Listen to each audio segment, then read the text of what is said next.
And good morning, good day, good evening. I am, as always, your host, Brodie Robertson, and today we are back with episode 73 of Tech for Tea.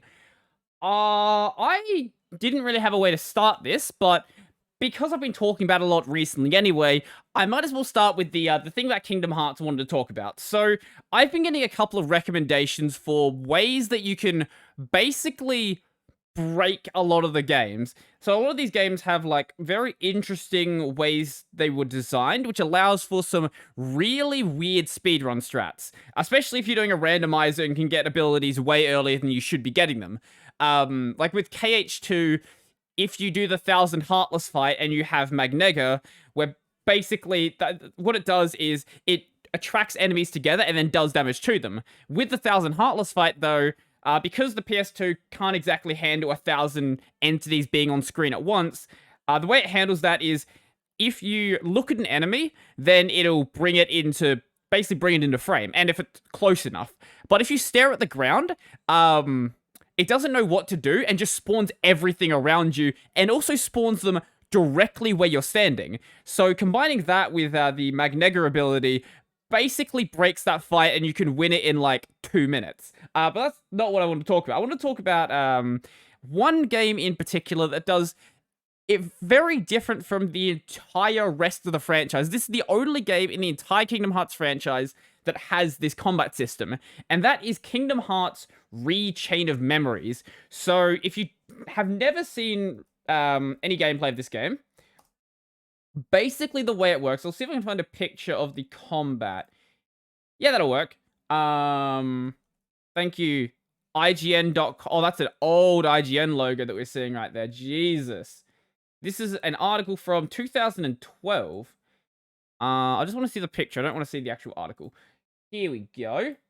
And you're not seeing most of it. There we go. So off in the bottom left-hand corner, you've got this this deck system, and then when you actually want to attack something, you play one of these cards, and then it will do an attack. So rather than being able to just use attacks whenever you want and use abilities whenever you want, the only way that you can actually use attacks and abilities is by playing these cards, and in the case of doing abilities, you're going to want to play like certain cards at once. Like let's say you want to do the Lethal Frame ability. That's going to be the stop spell plus I think 2 attack cards. I'll get back to Lethal Frame in just a moment, because Lethal Frame is part of the reason why this game is horrendously broken. So yeah, that's basically how that works. But the enemies are also going to be attacking with cards as well. And you might notice that the cards all have a number on them. So basically, if your number is higher than the other card that's played, then another card cannot be played by like one of the enemies until that card has been used up. So if it's an attack card, once you've swung your Keyblade, then that card will be just thrown back into, I guess it's your graveyard, whatever you want to call it. It'll be thrown back into the card pool, and then you can reload your deck, and I guess probably not graveyard in that case. It'd be thrown back into your deck, and then you can like reload the deck. Anyway, this means the game has a built-in stun lock mechanic. So if you keep playing cards that are higher than the enemy cards, they are not able to attack you. This, for obvious reasons, leads to problems. So, Lethal Frame. Lethal Frame is an ability where basically you stop time and you do like, I think 3 or 4 attacks, and it does usually like half of a boss's health bar. Kingdom Hearts bosses have like multiple layers of health bars, so it does like one of those layers.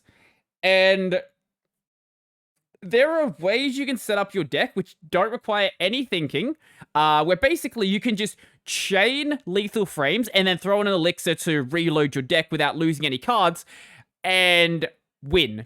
You win every fight. It's just impossible to lose when you have this combination.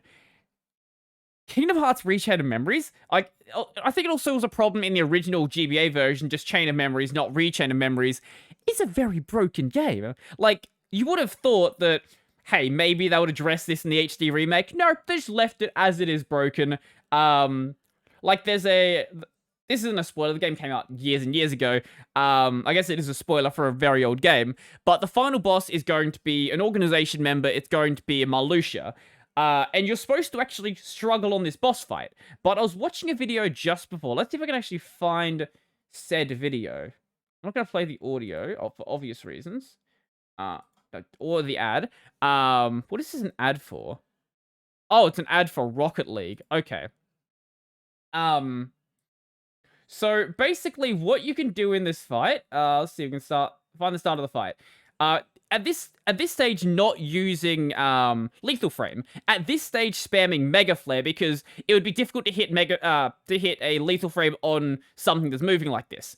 So you can literally just keep using the same ability over and over again, and you'll notice that every time the enemy tries to attack, there's going to be a card break, and that's basically what's happening here. So if you have card values that are higher than the enemy card, the card the enemy's trying to play, it's going to do this card break thing, and you can just keep doing this over and over and over and over again, and the game doesn't stop you. It's not like, oh, now let's give the enemy a 0 cost card and then it instantly breaks. So 0 cost is basically a special card that no matter what the cost of the thing the enemy has played, your card is always going to break that. The disadvantage of using 0 cost cards, though, is if you like do a combo like they were doing here with Mushu and then 2 fire cards, or this next one here with this Mushu is 0, the 0 doesn't come into play if you have anything combined with it. Basically, it's going to be the combined value in this case. But normally, if you play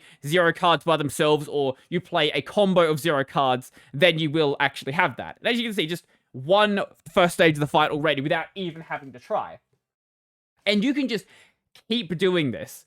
And for the record, this is on Proud Mode, which is the hardest difficulty in the game. And this is also a no damage run as well. Chain of Memories is probably the easiest game in the entire franchise to break this hard. Like, sure, you can break the, let's see if I can find it. Rox's Quick Run Cheese. Here we go. This is a Stickman Sham video. That'll work. So you can break fights in Kingdom Hearts 2, and this is how speedrunners basically manage to optimize the game, because fights like the Roxas fight here are supposed to take like a reasonable amount of time.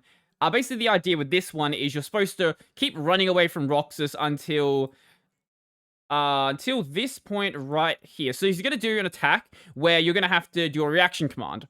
Or I guess it's not reaction command, it's just a command in your deck. And then you get given these magical Keyblades. And you can just... You don't actually have to attack in this case. If you attack, you end up giving... you end up building up Roxas's revenge value, and you end up making him retaliate. But doing it like this, quick running into the wall and just not letting Roxas really move, yeah, you could just keep doing this, and he just won't do anything. I can, like, skip ahead, and he's going to be doing it the entire time, just whittling down his health. This is not something you're supposed to be able to do in this game. So you can break the other Kingdom Hearts games, absolutely, but it's not as obvious as Chain of Memories, where every single fight in that game can just be won with a combination of Mega Flares and Lethal Frames. I guess the only time you can't do Mega Flares is against Axel, because Axel has a fire resistance. But there is a way to cheese Axel's fight as well. Recom Axel... Let's see if I can find it. Recom Axel card. Here we go. Recom Axel versus his own card. Basically what you can do in this fight... Let's see. Let's see. So this copies the card your opponent is using. And basically what ends up happening here is you end up basically getting a complete resistance to fire. Like, you cannot be damaged.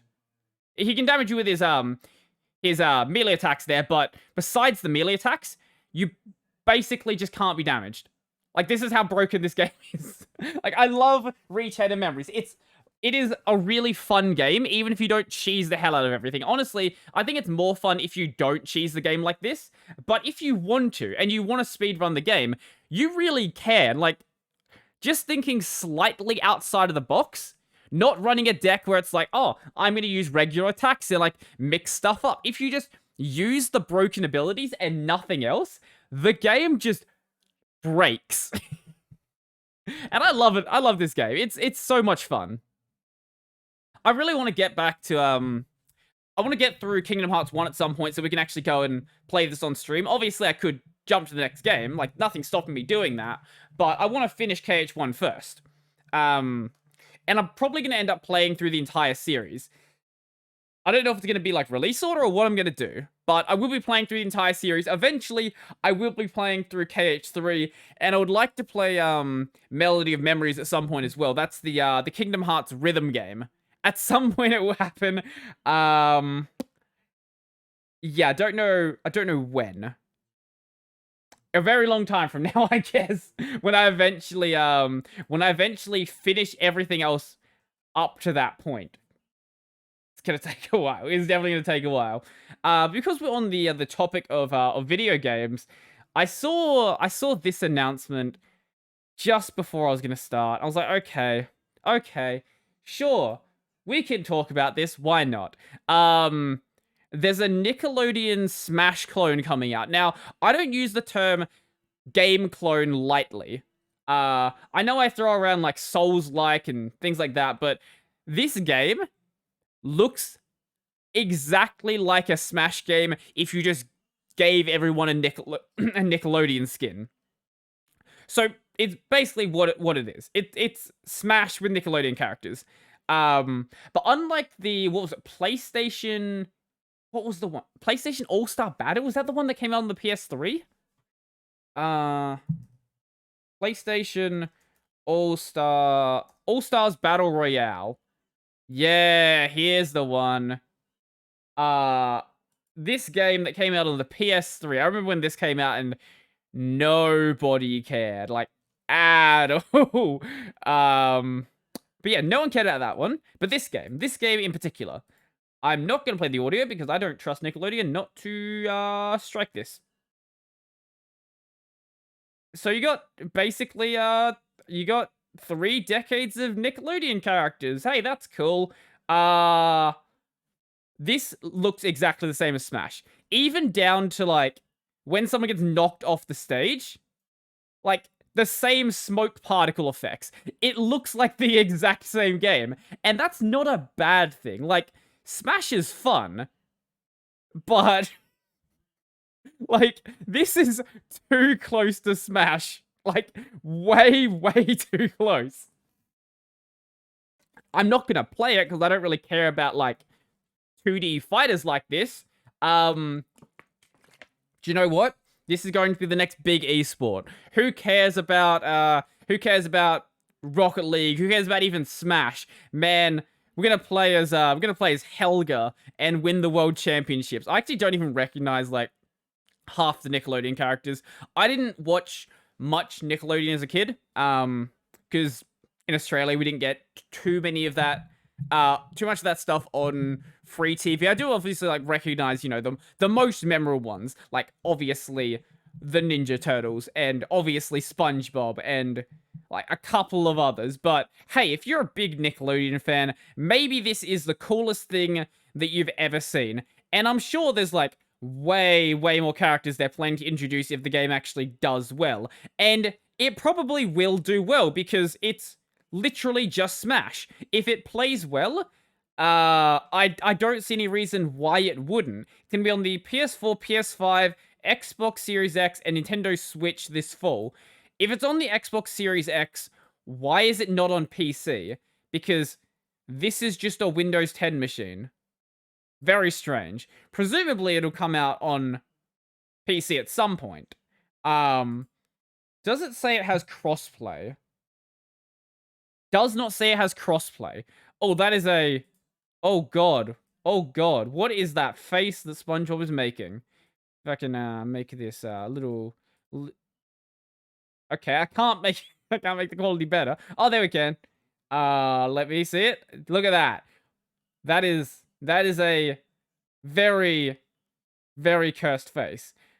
It does look graphically not the best. Like, you can see the models are not not the most high res. You can really see it in the case of like the SpongeBob characters. Like, I'm sure they're going for like a style here, but like this is a PS4 game, and that's I can count the edges.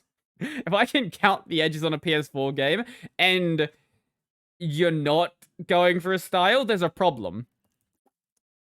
But weirdly, not everything is like that. Like Sandy's bowl head, Sandy's helmet, that one, is round, but her face isn't. So, what's the deal there? I don't know. And there have been like good-looking SpongeBob games. Like, you can have a SpongeBob art style that actually looks good. This is not so much, but hey, I'm just judging it based on its art style at this point, and ultimately, if the gameplay holds up, hey, I think it would be hilarious if like there actually was, if this became like the next big esport. I want it to happen, especially because Nintendo doesn't really like supporting esports with Smash or any of their games really. They don't like the idea of making their games competitive, even though people are going to make them competitive themselves, so they might as well just cash in on that. But because that is the case, if you want a game that plays like Smash, I want this to be the new biggest esport. Make it happen, guys. Make it happen. I want to see it happen. I'm probably not going to play it, but I want it. It may also be technically superior to Smash Bros. In at least one way, according to Kotaku. The game's developers have promised to implement rollback netcode on supported platforms, a lag reduction technique for online multiplayer fighting games that Smash Bros. Lacks. Next big esport. I'm telling you now. Make it happen. Make it happen. That would be the funniest thing. Also, this Patrick is questionable. Actually, that makes it even weird. Like, Patrick clearly is a fairly high-res model, but then Sandy's face looks like this. So, I'm sure there's something going on there. Maybe it's just alpha footage or something. I don't know. But yeah, video games. Video games are cool. And that is certainly no exception. You know what? We're just gonna keep on the video game trend and talk about some more video games. So, I don't know if I've talked on this podcast about my love for Dark Souls, but I love Dark Souls. Dark Souls is very fun. I have probably put in easily over 100 hours into it. Well, that's just on, like, the first game. Over the entire franchise, I don't know. I haven't played all the way through 3 yet. I know it's been out for a very long time. 2, I've played a lot, even though 2 is not very good. I suffered through 2. Maybe it's good if you don't compare it to 1. I started on 1 though, and 1 is a absolute masterpiece. But 1 also has a really big modding scene, because after you've played a game for that long, like, you need to mod the game to make it actually be fun again. That's why people play Kingdom Hearts randomizers. That's why, I don't know, people have Thomas the Tank Engine mods installed in Skyrim. That's why all of this stuff happens. Modding keeps a game like that alive. And Dark Souls is no exception. Dark Souls does have a randomizer mod, which is terrifying. Like, randomizer of enemies and randomizer of items. Both of those crazy. There's even one where, like, it randomizes your weapons every, I think, like, second or something like that. So every time, like, every second, your weapon just changes. And this can be any weapon in the game. So you could go from having, like, a broken sword to having, what was the big hammer called? Let's see. Dark Souls 1 hammer.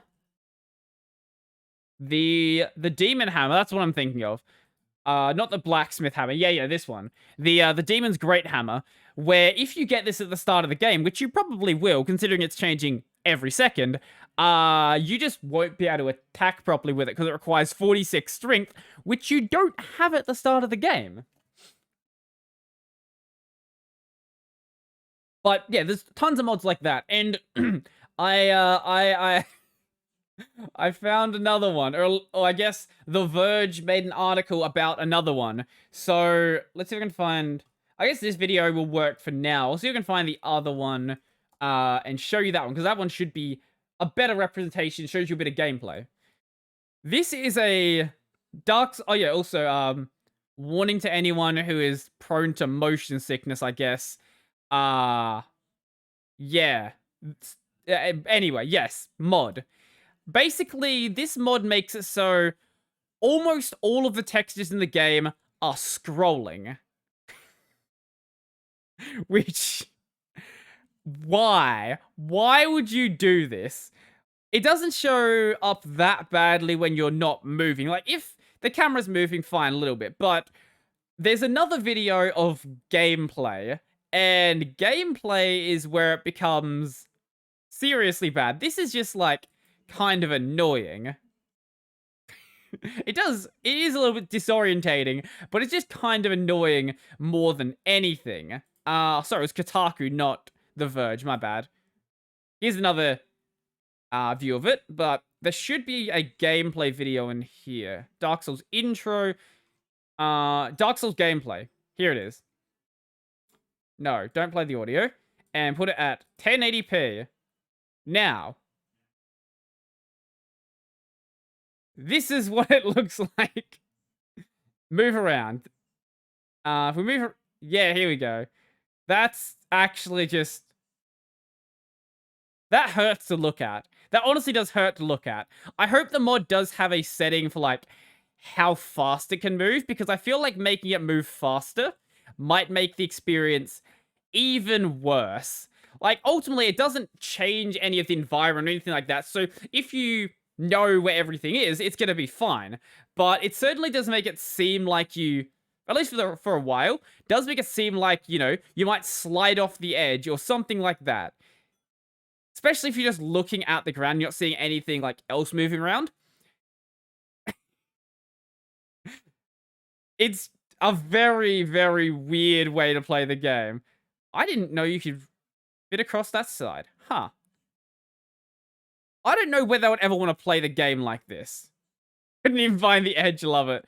I don't know whether I'd want to play the game like this. This seems horrible. But, you know, if you've played a game for 200-300 hours and you still like the game, I guess there's something you have to... There's some part of you that has to just make the game painful to keep enjoying it. I guess that's why people do things like, what? The stupid blindfolded runs, or the Guitar Hero controller runs, or blinded with a Guitar Hero controller, because why not just make the challenge even worse? I think Dark Souls 1 is always going to have people doing stuff like this, because of, like, how that text is not moving. Oh, wait, is it? Wait, hold up. That texture isn't moving. What the hell? Why was the outside not move? Wait, why is that wall not moving? I don't know. Or is it... Wait. Am I just losing my mind and it actually is... Wait, now it... Okay, maybe this mod is way worse than I thought it was. That wall was not moving before, and then it's moving from a different angle. Okay, I changed my mind. I hate this. Well, I hated this already, but I hate this more, and I want nothing to do with it. But if you're a crazy person, check out this article, and I think there's a link to the mod. You can probably find it if you, like, Google the mod as well, but yeah. Pain Pecco. Not my cup of tea, but this is. I'm sorry for the bad joke. Please don't unsubscribe. Or you could if you want to. I don't really care. Video games. Yes 8. Yes. I've been playing Yes 8 a lot recently. And when I tried to play it last time, the game broke a lot. So Yes 8 has some questionable design choices in regards to its PC port. It is I think it's a Bandai Namco game. Wait, I just want to double check that. I think it is. Regardless, the PC port is a mess. And I was playing perfectly fine with keyboard and mouse. No, it's not, of course not Bandai Namco. It's NIS America and NIS Falcom. Or Nihon Falcom. Anyway. Yes. PC port. Mess. I was playing perfectly fine with keyboard and mouse. I don't like playing JRPGs or really any sort of action RPG with keyboard and mouse. I would like to play it on controller. It's just easier for me to play. I like having an analog stick. Just makes my life better. And this game came out first on console, so you'd expect, you know, the controller to work fine. Nope, doesn't. So keyboard and mouse it was. And then the keyboard and mouse control stopped working properly, so I can't use spacebar to jump in that game. And I had to double check that the spacebar on my new keyboard hadn't just stopped working. The spacebar on my keyboard works fine. No problems whatsoever. It just stopped working in game. I tried to, like, swap over my, my spacebar over to another key and then bind the jump button to that key, so it basically acts as if my spacebar was like the letter X or something like that. Didn't work, just straight up didn't register when I pressed that key. So that was really annoying. And I had no fix for it. So my fix for it is I'm just gonna not play this game with a jump key set to spacebar. So my jump key is now X.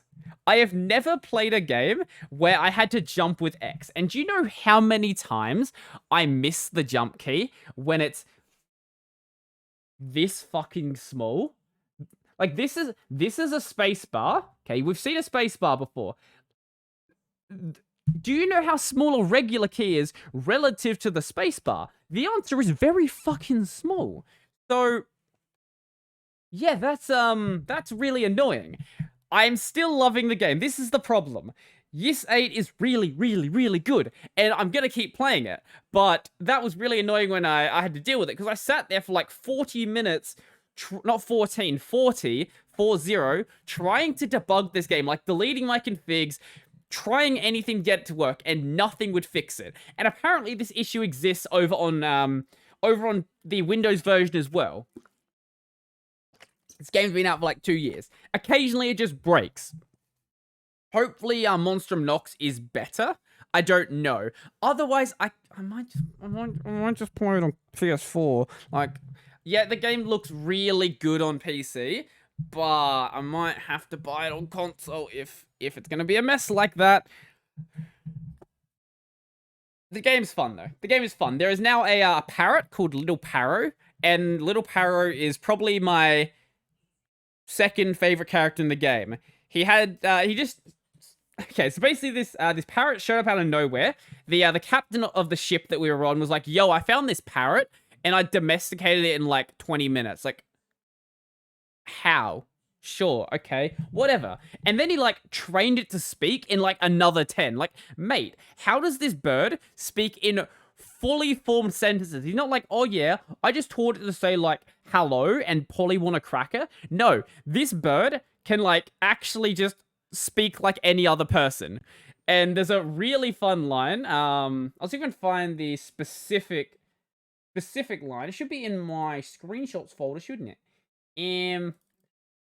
I won't be able to show it to you because of my weird recording setup. I'm just a bird. I know nothing. It's like, all right, sure. If you say so. If you say so, game. Here we go. Here's another fun one, actually. Actually, I can show you. I can just put it in my web browser. Here we go. There's also a fishing mechanic in this game, which I didn't know about. And this fucking fishing mechanic is needlessly detailed. Like, this game is a JRPG about exploring an island and going through dungeons. And the fishing mechanic is, like, more in-depth than most fishing games. And I don't understand why. I love it. I love when any game introduces a fishing mechanic, because I like fishing, and any excuse to do it is going to be a good excuse to do so. But I've noticed this game has, like, some really weird details that don't actually matter. So, and then other times, it just doesn't care about you doing stupid shit. As we can see right here, I am currently playing as Laksha. She is quite short, and I am standing probably, what, a meter and a bit underwater. And you can make it worse. Basically, as long as your head is above the water, you can breathe perfectly fine. And even if your head is underwater, the game doesn't stop you from fishing. Like, you can literally be submerged underwater and just, like, throw out your fishing rod, and the game's like, that's fine. You're gonna be, like, drowning to death as you do so, but the game does not care. I have another picture here. It's not cropped as well. I think this is from the... This is from the other side. So, as you can see, literally up above her chest. It's like, yes, this is fine. This is how a normal human fishes. The game doesn't care. But the reason why I say it's, like, more in-depth than some fishing games is each of the individual characters you can play, for some reason, have, like, different what's the word? Different fishing characteristics. It's not like, oh yeah, you throw out your fishing rod and you can catch a fish. No. Adul is he is a balanced fisher, so he'll, like, catch just, you know, he's the baseline. He's just a normal fisherman. But then you've got, what's his name? Shit, now what was his name? I will start with Laksha. You've got Laksha, who specializes in rare catches. I don't know what that means, but I guess that means if you fish with Laksha, you, like, you potentially catch rarer fish. I haven't seen anything rare, but I guess that's what it means. Where is it? No, this is Yis 7. I want Yis 8. Sahad. So Sahad is a fisherman, and his ability is, or his fishing characteristic is, I think it's something like experienced fisherman. What does that mean? I have no fucking idea. It's just like, yeah, that's just how it works, I guess. It's like, sure, okay, game, okay. And I presume that the other party members we're going to get as well also have different sort of characteristics with their fishing. Also, there's, like, a fish size system, and going to different locations, you'll catch different fish. There's a fish grading system. It doesn't matter. Literally the only reason to catch fish in this game is so you can catch more fish. Like, I'm not even joking. Like, sure, you get, like, a couple of extra items, but all of the items you get from, at least from what I've seen so far, you can just find laying on the ground. It's like, oh, I caught this fish and it came with driftwood. Like, why does the fish have driftwood? Fucked if I know, but it does.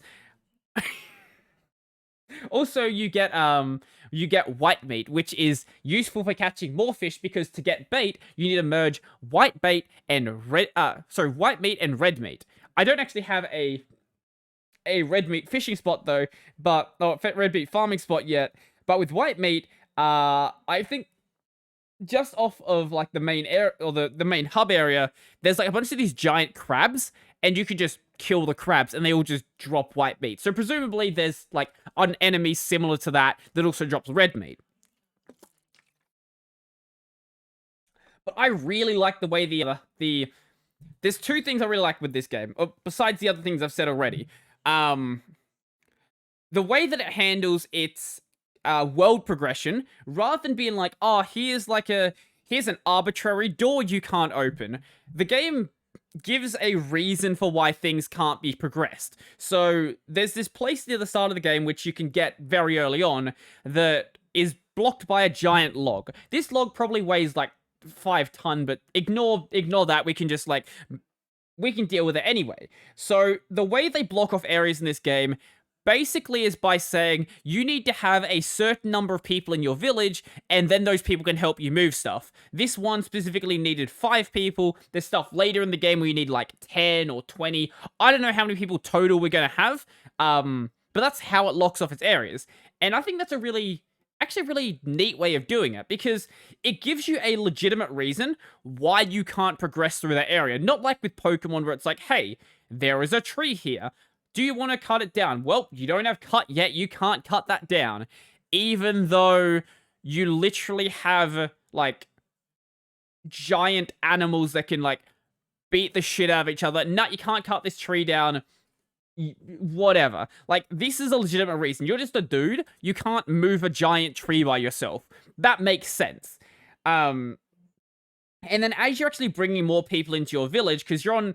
Basically, the setup for this game is you're on a deserted island because the boat that you're on was attacked by a kraken. JRPGs. Just accept it, but that's basically why you're on this island. And you're basically trying to, like, survive... You're trying to find survivors who were on the crashed ship. Surprisingly, everyone so far has been alive and not injured.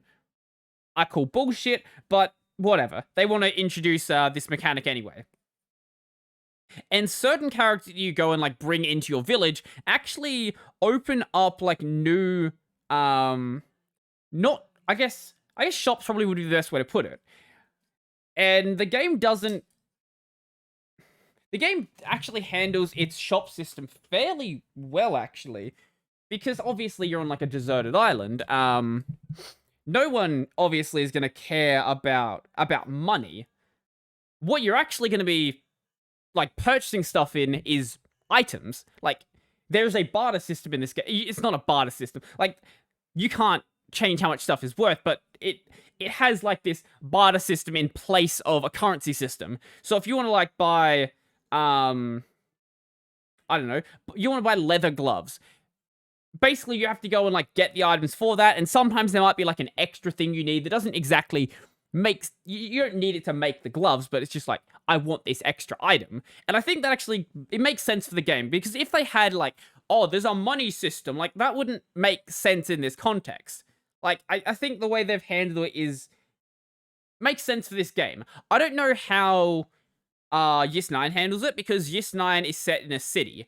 That would make sense for an actual currency system, but they might keep the barter sort of system there and, like, replace it with, like, a crafting system instead. That's the other reason why the barter system worked, because a lot of stuff you have to, like, craft. You can't just be like, yes, I would like to purchase armor. Like, well, we don't have any armor. We have to actually make it.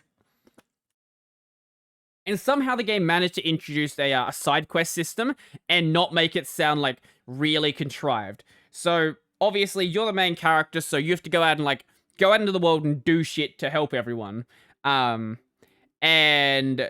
rather than just, like, doing the main quest line and nothing else, there's also going to be a bulletin board in your little village, where members of the village can be like, hey, I need this item to do this thing. So, for example, with Lakshya,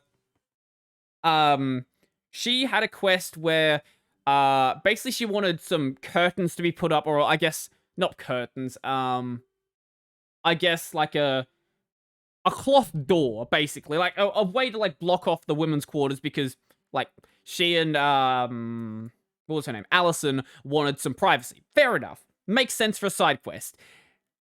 And you basically had to just go get the items for that. They ultimately are just fetch quests. Like, all of the quests so far have been, like, basically MMO quests, like, go out into the field and collect me 10 leaves. But, like, there's reasons why you want that. It's not like, oh yeah, I could just, like, go out and get them myself. Like, this is a deserted island. There are monsters here. It makes sense why they would send you out, the guy who actually knows how to fight the big monsters, to actually go get these items. So it has, like, the MMO questing system and, like, that really contrived fetch quest thing, but it gives you a reason why you're actually going to want to do it. The other nice thing about the system, though, is the items are not difficult to farm. Like, getting crafting items and all of these items you need is really easy, because for the most part, they'll just be on the ground. Like, and if you want to pick stuff off of the ground, if you go, I think, 2 areas away, they respawn. So you can just, like, run back and forth and get the items. When it comes to, like, monster drops, though, the monster drops, from what I've seen, have been fairly common. Like, if you're going to be killing a giant crab, obviously, most of the time when you kill it, the meat's going to be perfectly fine to eat, so why doesn't it drop it most of the time? And that's sort of how it works. So collecting items like that is actually quite easy.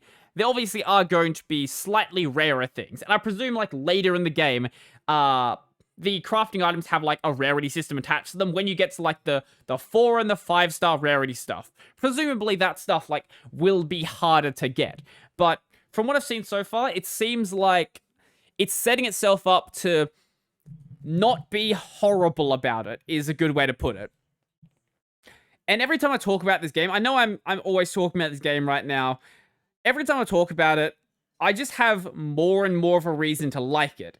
And as I've said before, I have to go back and play some of the older games because I am going to probably absolutely love them. Like, if this is how I feel about this one, surely other games in the series are probably good as well. Speaking of good things, you may have noticed, I don't know if you pay too much attention, I'm actually wearing different earphones today. So these are these are a recommendation I actually got from a DankPods video. So these are the famous. Actually, will you see it? That is the question. Can we see them? Can we see them? I should just show you a picture, shouldn't I? These are the... Yeah, that's not a great way of showing. These are the famous ZSN Pros.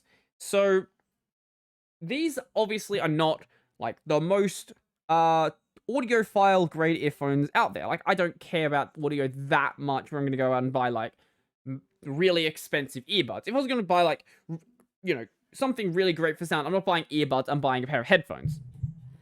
But there's a couple of really nice things about this. You may have noticed the cable. I don't know if it shows up too well on the camera, actually.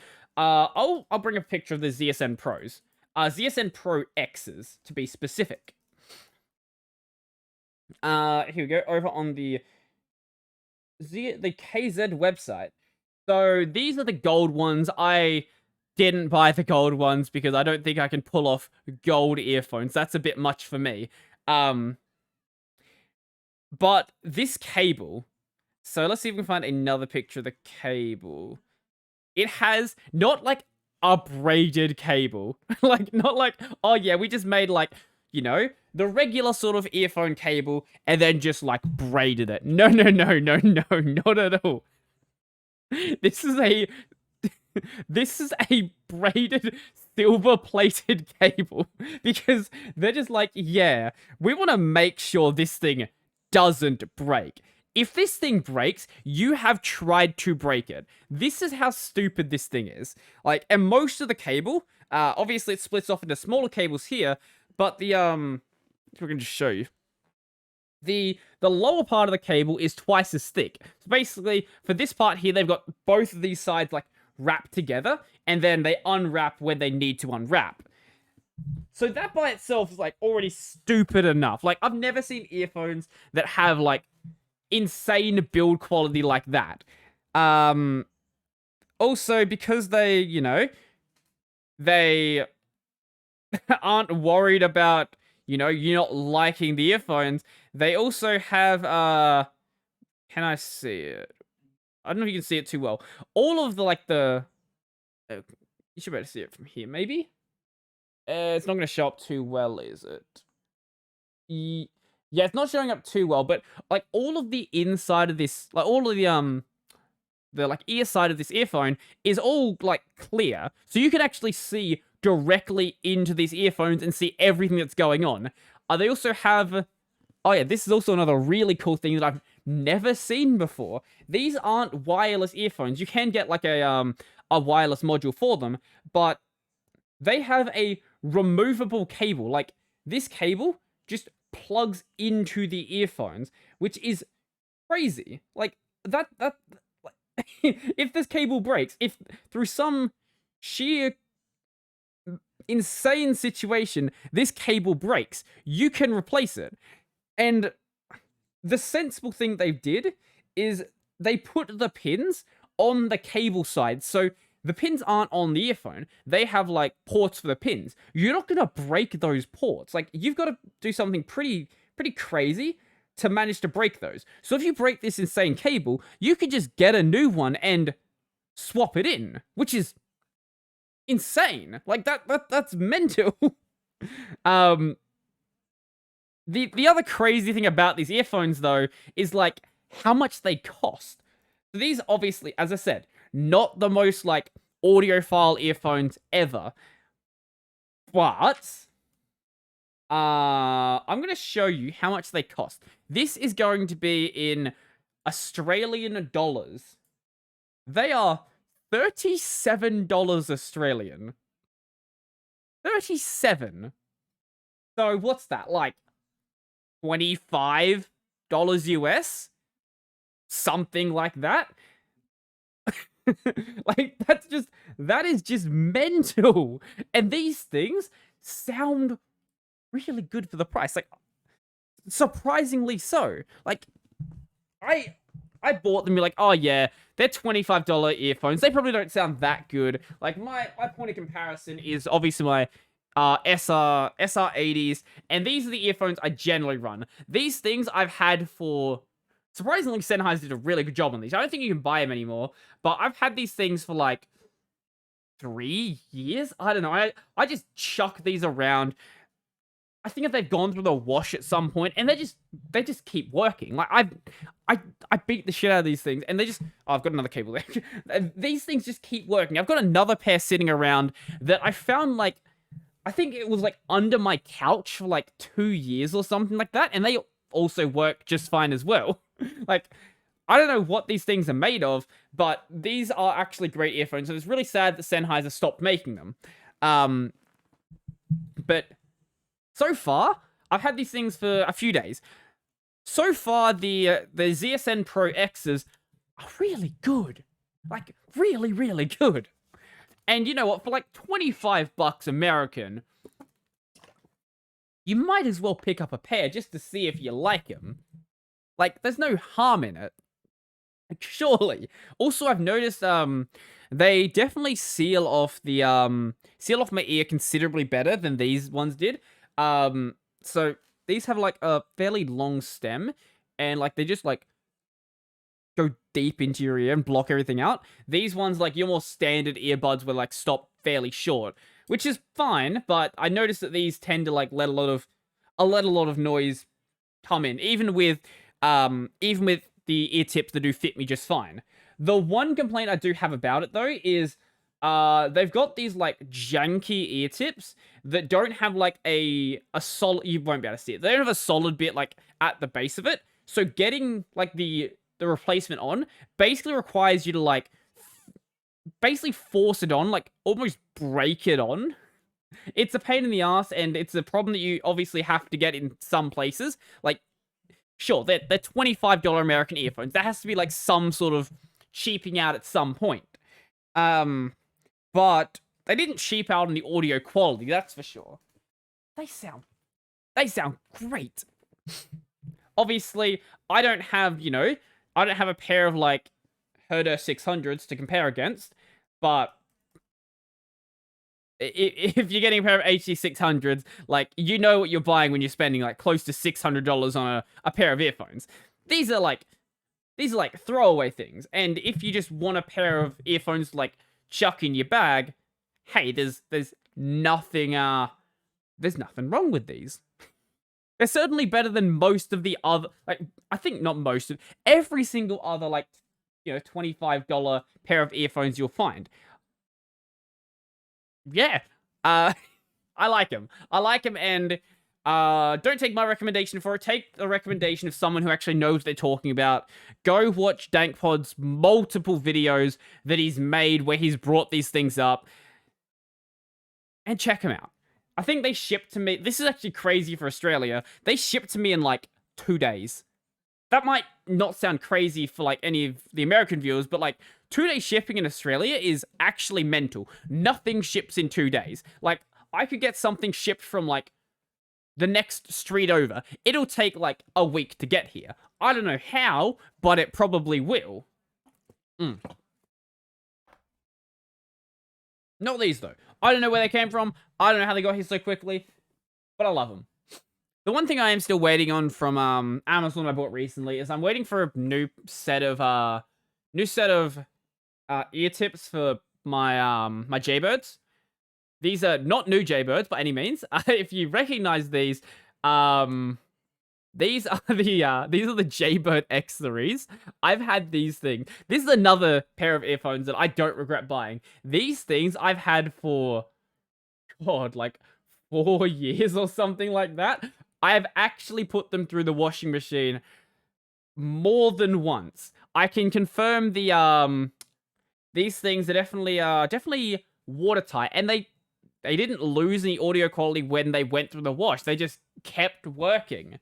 I don't know why, but actually recently lost a couple of my ear tips because it is getting a little old, and when that happens, the ear tips start to fall off, especially the silicone ones. So I want to get a new set of foam ones. I didn't buy the Comply foam ones. I bought some like knockoff Comply foam. Really, at the end of the day, I don't care too much. Like ear tips are ear tips. I don't use these long enough to really care, and I don't wear my Jaybirds to like get good audio. I wear my Jaybirds so I don't have to like listen to people talking to me at work. That's why I wear them. So as long as it can do that, that's all I need. And surely there's no reason why cheap knockoff Comply foam earbuds can't do that. Like the Comply foam ones were going to be a little bit expensive. By a little bit expensive, I mean like $35, which in the grand scheme of things, not too bad, especially when like, you know, the Jaybirds. But if I can spend like $10, well, and get also, I think I was getting like 6 pairs. I don't know what that foam is made of. It probably isn't like safe to be in my ear, but hey, if they work, they work. If they don't, well, I wasted $10, and well, it's a future problem, I guess. Speaking of future problems, yeah, future, that works. Sure, why not?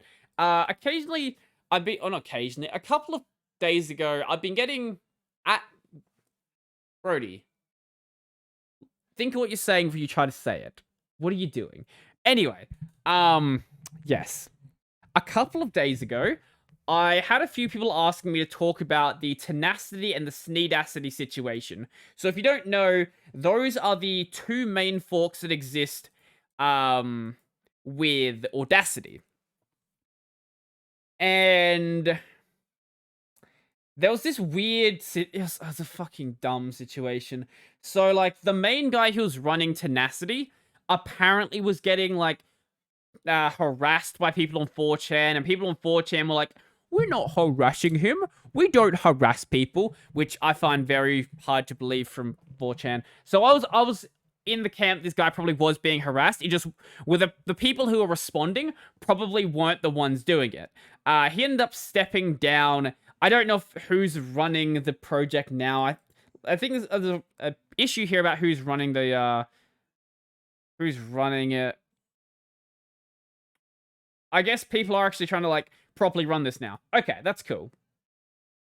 And basically what happened is he had a vote on like the name, like the original guy who was running Tenacity at the time. It was Temporary Audacity. They had a vote on a name. The name that ended up winning was going to be Sneedacity. He didn't like the name. They had another vote. Sneedacity won again. And then the 4chan guys were like, we're going to go make our own fork. And that's what happened. And people are like, make a video about this. This guy is pretending to be harassed. And I'm like, I don't care. Like, I really don't. Like, oh no. The guys on 4chan are getting bullied back. Oh no, I'm so concerned. It's like, this is fucking boring. Deal with your own bullshit situation. I'm not gonna touch it. But at this point, we now have Tenacity here, and then Sneedacity has considerably less stars and considerably less work actually being done on it. By less work being done on it, I mean no work being done on it, like, at all. Like, the only work that was done was, there was a little bit 21 hours ago. That's impressive. Most of the work that was done was like, we renamed everything. We changed the artwork out from like the the Audacity artwork to the Sneedacity artwork. And at this stage, I don't care to really talk about either of them. Like, at this stage, neither Tenacity or Sneedacity is actually a real fork. They haven't made any considerable changes. Sure, you've changed out your art, and you've got some potential things you might want to do. And sure, you guys have... I don't know what you guys have done. Neither of the projects have really done anything. Like they've made dark themes. Like, they've made dark themes, basically, and changed the README. So I'm more than happy to, like, do videos on both or one or both these projects. But I'm not doing so until, like, one of them actually shows that they are going to actually properly maintain this project. Because as it currently stands, sure, there are, like, people who are saying, oh, we'll maintain the project, but no one's really made any considerable changes to the actual code base. And that's one of the things that Muse Group actually did have right. Like, there were things that needed to be done to make Audacity a better application. Like, there were places where you could modernize the interface and actually make it more user-friendly. There were places where you could improve the backend and make it a more efficient application. And then they fucked it by just including the telemetry. So that happened. So if these projects actually take what's being done with Audacity and then improve upon that, that would be great.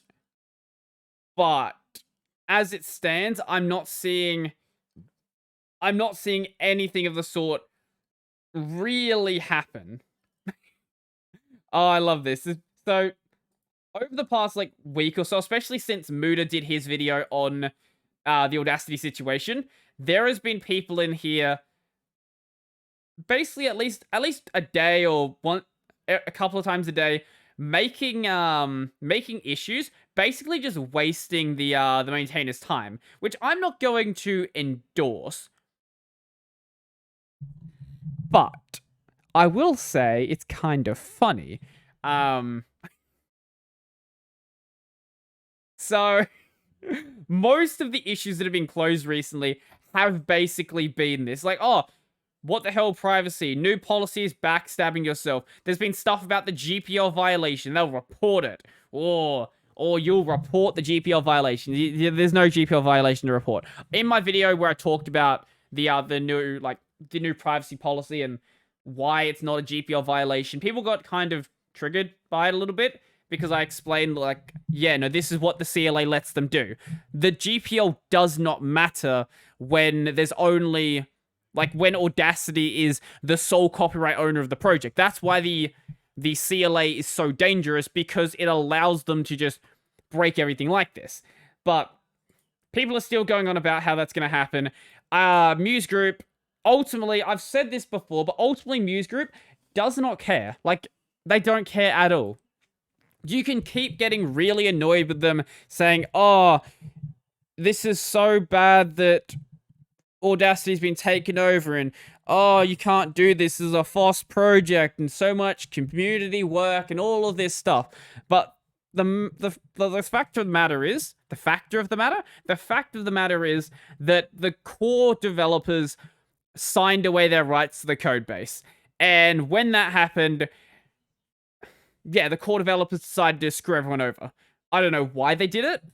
I honestly don't. I don't know why.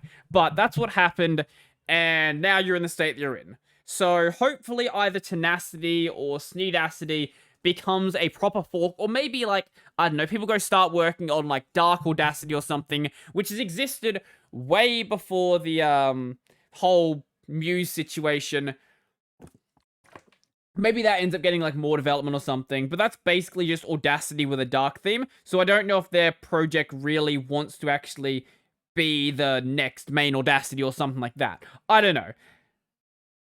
However, if any of them do succeed, I will talk about them on the main channel, I guess, and if Muse Group does anything else dumb, people are like, oh, just fork it and stop talking about it. Like, no, I don't want to just stop talking about it. I know, even though these videos don't do well, I want to keep talking about the Audacity situation because people need to know, like, what happens when you sign your rights away to the code base. Stop signing CLAs, and then, like, and this problem just won't exist. Like, people cannot take over the code base like this if you just don't let them. Like, this is how simple it is. Do not sign the CLA, and there will be no problem. That is all that needs to happen. But that's not going to happen, so I ultimately don't know why they did it, but it happened. It happened, so it happened. Moving on to another topic that is not this topic. I saw this article on The Verge, and it made me stop for a second. How to update your PS5 controller. Like, hey, that's cool, it's going to tell you how to do it. Stepping back a little bit, you can update a PS5 controller? What? I didn't actually read this article. I don't know what that actually entails. If you're one of the blessed 8 million-ish people who's been able to get their hands on a PS5, you probably run into the controller update process at some point. PS5 has a controller update process. What? I don't understand this. Why does a controller have an update process? Like, this right here, I guess this is an Xbox Series 1X controller. This will continue to be an Xbox Series 1X controller until it breaks, until I smash it on the ground and it becomes a million pieces. This is a PS4 controller. It will continue to be a PS4 controller until I break it into pieces. What is that update with a controller? Like, are you shipping your controllers, like, with broken firmware or something? Like, what does that even mean? Like, it's not that difficult, or not that different from a PS4 controller. Like, what did you add to it that could need an update? I don't, it genuinely baffles my mind that updating a controller is something that a company would even think is an idea that makes any sense. Like, are there articles, are there comments on The Verge? There are not comments on The Verge. This is so weird. I don't understand. Like, I know this is just me being, like, a massive boomer, not understanding that, you can update a PS5 controller. I just don't understand, like, what there is to update. Like, it's not like you can add new features. Surely you can't add new features, like, to a controller. Let's see if we can actually find anyone talking about this. Like, does your controller not work properly in some games if you don't update it? Like, what does that mean? Controller update. Let's see. Let me search. Google, do your things. Why is it taking a while? Why is my internet now slow? I'm trying to search something and now it starts to slow down. Lovely. Okay, that's good. Surely, break my topic. DuckDuckGo, are you going to be better? Like, I can load the website instantly, but for some reason... Okay, now neither of them's... now neither of them's working. Yay! I love it. So great. Okay, well, ignore what I was trying to say then. I guess we move on to a new topic. Did my internet die or something? It has been a bit flaky recently, especially, like, during live streams. You might have noticed during, like, a couple of my recent ones, like, I would just straight up drop frames throughout the, I've got a good, 10 or 20 seconds in some cases. What do you mean? Wait, what do you mean? Google is unreachable. Oh, my chat has died. No, I think my internet connection may have just died. Okay, well, luckily we're not streaming then. But yeah, I've been dropping my internet connection, like, fairly recently, and it's been really, really annoying. Like, I'll just be streaming perfectly fine, 6,000 kilobits, not an issue. Or kilobyte? Yeah, 6,000 kilobytes a second, no issue whatsoever. And then, boop, it just disappears. It's like, really? Really? And then everyone in chat is like, oh my god, stream died. And then I can, the dumbest thing about it though, is I can even comment in the chat. So, like, OBS is clearly still connected to the internet. It's just like, nah, we're just gonna like stop streaming. And then like a second later or so, it's like, oh, chat can't connect anymore. Even though I was sending messages back and forth fine, I was receiving messages, no issue. I don't know.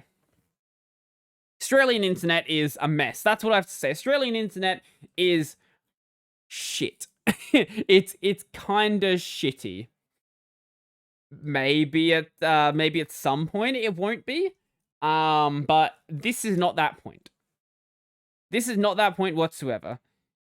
What? People aren't even questioning the idea of updating a PS5 controller. I don't understand this. I think my connection is... Let's do a speed test right now. I think I have like 50 by 15, something like that. That sounds about right. You're gonna do the speed test? Wouldn't it be funny if the speed test just doesn't work? Yeah, so we're getting 53 down. It's a 50, paying for a 50 connection. Sometimes it goes above and below.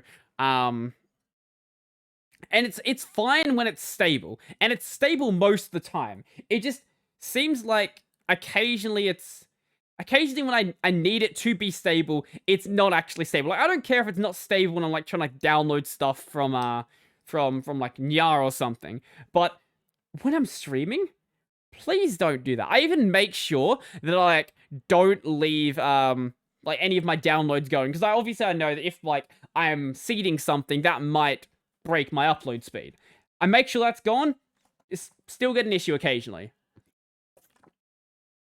The weirdest thing, though, is always seems to be around, like, the same marks. Like, I'll get one 2 hours into the stream, and then usually about 2.5 hours into the stream. And it only happens with my, my late night streams, so maybe, like, I don't know, maybe, like, for some reason, even though it'd be, like, 10 PM ends up being, like, a peak hour, which wouldn't make any sense. Maybe people are just... actually, no, now I think about it, maybe everyone's just suddenly using Netflix in the area as they're, like, going to bed. That could definitely be a part of... That could get in... That certainly could be part of the disruption. Yeah, I can actually... You know what? I can see that. That might be that might actually make more sense than I thought it did. Maybe at some point I'll be in a house that has a more stable connection, but that point is not now. Actually, it can get worse. Like, I can just go move rural and have a satellite connection at my parents' place. The connection they have works fine, and then at 6 PM, it just dies. It just doesn't work anymore. Like, you're supposed to have a guaranteed speed, but it just... the ISP up there just doesn't care. Like, whatever. You have internet most of the time, not when you really want to use it, you know, when you're actually at home, not working. Yeah, it's a mess. But, actually, on that note, why does someone ping me in Discord? What do they ping me for? The video is less than 60 seconds. Oh, right. That actually reminds me. So I posted my Discord that YouTube showed on my gaming channel, one of my shorts was watched for over 100% of its length. Which... doesn't make any sense. I think it was 100.3%, which, if you know anything about maths, you would know that watching more than 100% of something is impossible. So I don't know how they managed to get that number. Like, at all. Like, it makes sense, like, sure, if it's like, oh, some weird like, I get the whole thing where it's like, YouTube is going to be... eventual... What's it called? Eventual consistency, where, like, eventually the databases come together and the numbers are actually making sense. But how does it go above 100? Surely you would have, like, a check for that. Like, okay, if it's above 100, maybe something's gone wrong. Give me 1 second. How does it go above 100%? Yeah. Maybe you would have, like, a check for that. Apparently, YouTube doesn't. The shorts the shorts always have like weird statistics around them anyway, because the main way I get people actually watching those is hoping that it hits the shorts algorithm, which is different from the regular YouTube algorithm. The way shorts basically work is they work similar to like TikTok videos. So it gets put into the short section, and then they're like 60-second videos. People just watch them, like watch stuff over and over, and they just burn through like 100 videos in like about an hour, give or take like the number of videos depending on the length. Like not all of them are 60 seconds, some of them are like 5 seconds, some of them are 10 seconds, but you can feasibly watch 100 videos in an hour. And because of that, just random ass videos that I upload end up getting like a shitload of views. I think my biggest short right now is at like 1,600 views, which isn't a lot for my main channel, but for my gaming channel, which has 245 subs, and most of the clips like naturally get like maybe 15, 20 views at most, that is a massive boost. Shorts are weird. YouTube shorts are a mess, and I'm happy for them to be a mess, because the YouTube shorts meta is the best way to grow that channel. No one's caring about like, oh, I'm gonna watch like gameplay clips of a channel that has like no subs. No one cares about that. So YouTube shorts meta I'm going to abuse while I can abuse it, and then after it can't be abused, hopefully my channel is big enough where it can just grow naturally. But it probably won't be. But I don't care, because the gaming channel is just there for fun. Like this channel, really. This channel and the gaming channel are basically just there. This one so I can just talk for like 2 hours and get shit off my chest. And the gaming channel because I want to play video games, so like I might as well stream them. But yeah, I was talking about internet connection. So I actually got a message from one of my mates the other day, and I may end up moving from this place earlier than I had initially anticipated doing so. I was planning to stay here basically until I bought my own place, so like maybe 2 or so years from now. Don't know exactly when. I obviously don't have any very quick plans to do so. But he's buying his own place soon. And he also works in the mines. He doesn't want like the house to be empty for like a week and a half at a time, which I can fully understand. Like I wouldn't want to leave my house completely empty for that long either. I would be worried that like, even if like I'm in a good area and there's like a 0 crime rate, I would be worried that someone was going to break into the house if no one was there. So he was like, oh, if you want, like, do you want to like rent out a room here? I'm like, let me know when you have the house. Like once you have the house, I'll have a look at the place and then I'll make a proper decision. But I'm definitely considering it, because that would be nice. Like it would be nice to effectively like be in my own place. Like the problem with like having regular housemates is they're always here all of the time. They never leave. But if like it would basically be the same as like having someone stay over like once every like fortnight, and I don't think you should get sick of someone as easily like that, especially because I'm like good mates with them anyway. Like we went to high school together. I've known him for fucking close to 10, maybe longer than. Jeez, I've known him for longer than 10 years now. I'm getting old. But I've known him for a long time, so good mates. And I think that would be a really fun a really good idea. I'll have to chase him up about it when he actually does get the place, if he still wants someone like to rent out the room, or maybe he doesn't. I'll definitely ask him about it. If he wants to, I'll probably be moving, which is going to be fun for my parents, because they're the ones who always help me move. Because hey, if you have people that have a trailer, why would you pay for a moving company? Like you could, or you could buy your parents lunch, and one of those is much cheaper than the other. Maybe some lunch and like a packet of Jack Daniels works out much cheaper in my mind. Plus, it usually gets done much quicker. Like, oh, you have to like arrange the moving company and like get them to come in, and they'll like take your stuff over, and then they have to like help you unpack. Maybe it's ultimately like quicker with like the packing process, but the other stuff around it would be a pain in the ass. And then you have to, like, have them come around at a certain time. I could be like, yo, parents, you want to, like, show off my house and help me out, and, like, tomorrow? I'm like, okay, we'll do that. So, I don't know when that's going to happen. I don't know when he's considering buying it. Maybe in, like, 6 months or a year. I don't know. I have no idea. I haven't really followed him up much about it, but if it happens, you'll notice that my background changes. And honestly, because he's not trying to, like, make money from, like, renting out rooms, like, it's not going to be like, oh, he's going to rent out for 2 housemates or something. It's just going to be someone there to, like, watch the house. I might see if if he gets a 3-bedroom, I might see if I can convince him to, like, let me let me turn one of the rooms into an office. And in which case, like, I'm set, man. Actually, the one thing that would convince me to not do it is if the room was smaller than here, because, like, we've established before, this is as far as my chair can go back. There is literally no room to put my chair back here, so going smaller than this room would not be feasible. It would be possible theoretically, but not feasible. Wait, no, that's not what that word means. It would be undesirable. Yeah, we'll go with that one.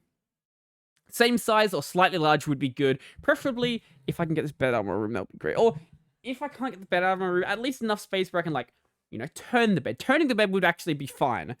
I could work with that. Let's say because I've got a built-in wardrobe over there. If I didn't have that, I could, like, turn the bed and have, like, closets here or something. That, like drawers and stuff like that, I think would be better and wouldn't take up anywhere near as much space. Because I'm not the sort of person who has that many clothes where I need, like, a whole big built-in closet. Like, most of that is just wasting space. So if I didn't have that, probably would be better. But we'll see. Hopefully something comes of that, and that would be kind of cool, actually. Speaking of things that are kind of cool, this showed up on Reddit very recently. I think probably like today or something. At least Cyan posted it today. It did come out today. People have been trying to get me to do the whole VTubing thing for a while. I probably won't, at least anytime soon, but I saw something that is made it much harder for me to say that I won't do it, because the biggest problem I've had is that getting, like, VTubing software working on Linux is difficult, to say the least. Like, most of the good tools require an NVIDIA card to do anything GPU based. I have a CPU that's strong enough to do CPU based stuff, but I would prefer to do it GPU based if I can. And while there are tools that you can run through Wine, I haven't had any luck actually running those tools.